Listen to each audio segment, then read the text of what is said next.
Hello, हाय। After long time मैं आपके सामने ये एक टॉपिक है, इलेक्ट्रिसिटी का ही है, जो मैं एक्सप्लेन करने जा रहा हूँ। ये है resistance of a system of register. इसमें जो भी कोई सर्किट है उसमें दो तरीके से रजिस्टर को हम लोग एडजस्ट करते हैं, एक है सीरीज और एक है पैरेलल। इससे पहले एक चीज़ मैं समझाता हूँ कि करंट किसी भी कंडक्टर से अगर पास करता है तो वो किस पे डिपेंड करता है? Depends on register and potential difference across the end. किस किस पे डिपेंड करता है? पहला रजिस्टर पे और पोटेंशियल डिफरेंस, उस पर करंट डिपेंड करता है। और वो दो मेथड है जिससे हम लोग रजिस्टर से कितना करंट फ्लो कर रहा है और उस पर कितना वोल्ट लग रहा है। तो उस दो मेथड से हम लोग उस चीज़ को फाइंड आउट करेंगे। एक है पैरेलल और एक सीरीज। हमारे घर में जो भी कनेक्शन होता है वो पैरेलल में कनेक्शन होता है, और ये सीरीज में हम लोग रजिस्टर को कनेक्ट करते हैं। जैसे सीरीज में इस सीरीज में क्या होता है कि करंट पूरे सर्किट में एक जैसा फ्लो होता है। तो हम यहाँ पे कैसे ये वर्क करता है और कैसे रजिस्टर से करंट फ्लो होता है वो चीज़ हम लोग यहाँ पे समझेंगे। एक चीज़ और है कि एक यहाँ पे तीन तरीके का रजिस्टर लगा हुआ है। एक लगा हुआ है R1, R2 और R3। तो तीनों रजिस्टर का अलग अलग कैपेसिटी है करंट को फ्लो करने का। हो सकता है ये ज़्यादा करंट फ्लो करे, R2 उससे कम, R3 उससे कम करंट को फ्लो करे। तो आर जो जितना करंट फ्लो करेगा उस पे उसका वोल्ट उस तरह का, उस पे कितना वोल्टेज उस रजिस्टर पे सप्लाई हो रहा है वो किस पे डिपेंड करेगा? इसके रजिस्टर पे डिपेंड करेगा। तो हम कैसे इसे निकालेंगे? तो बाय अप्लाइंग ओम्स लॉ, यहाँ पे हम यूज करेंगे ओम्स लॉ। ओम्स लॉ का फॉर्मूला क्या होता है? By using Ohm's law, Ohm's law equal to क्या होता है? B equal to I to R, है ना। फॉर सीरीज के लिए क्या है कि करंट इक्वल करंट फ्लो कर रहा है। करंट यहाँ भी आई है, यहाँ भी आई है, यहाँ भी आई करंट है। तीनों रजिस्टर पे करंट आई फ्लो कर रहा है। ये और ये वोल्ट किस पे डिपेंड करेगा? वोल्टेज रजिस्टर पे। तो कैसे कैसे करेंगे, कैसे लिखेंगे?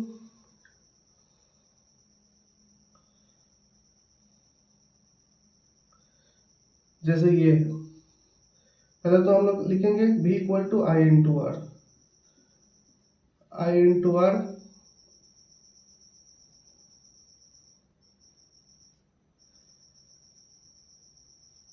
I1 R1 sorry plus IR2 plus IR3।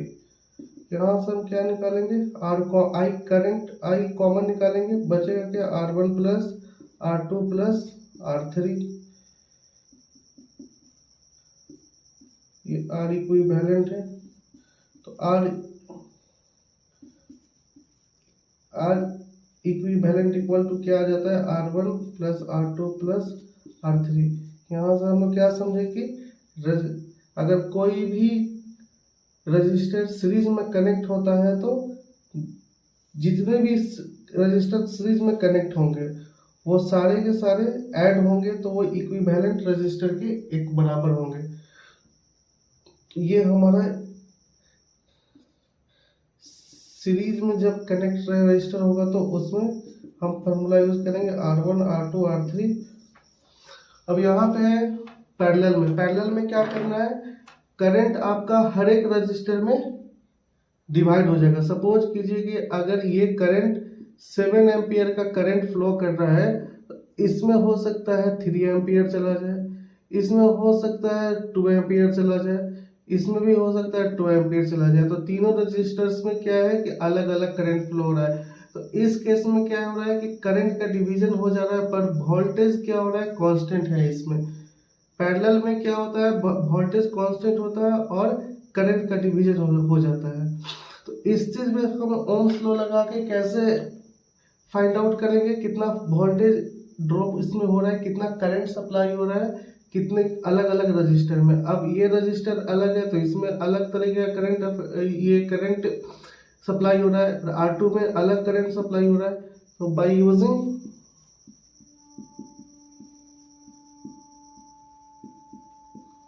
Ohm's law, क्या था यहाँ पे, V इक्वल टू IR है,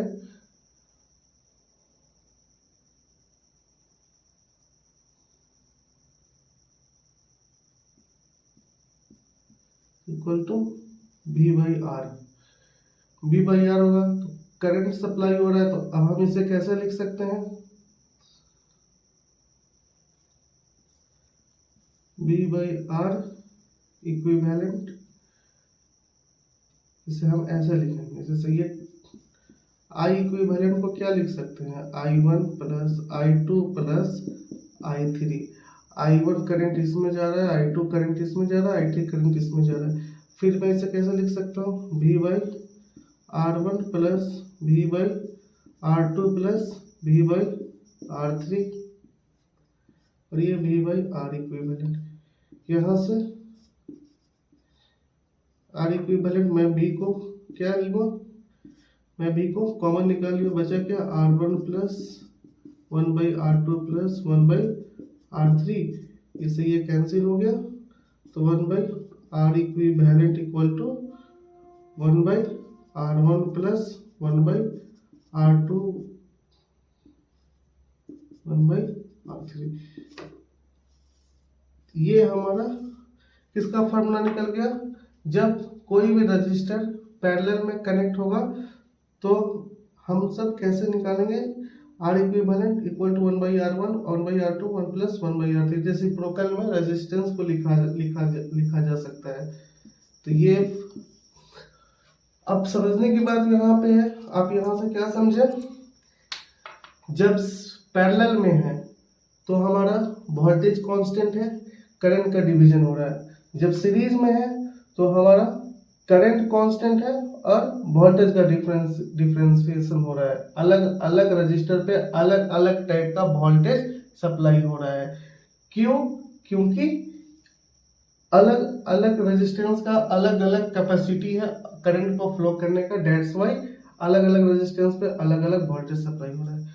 मैंने यहाँ पे लिखा हो, for series current constant but voltage difference, for parallel voltage across resistor same but current differ.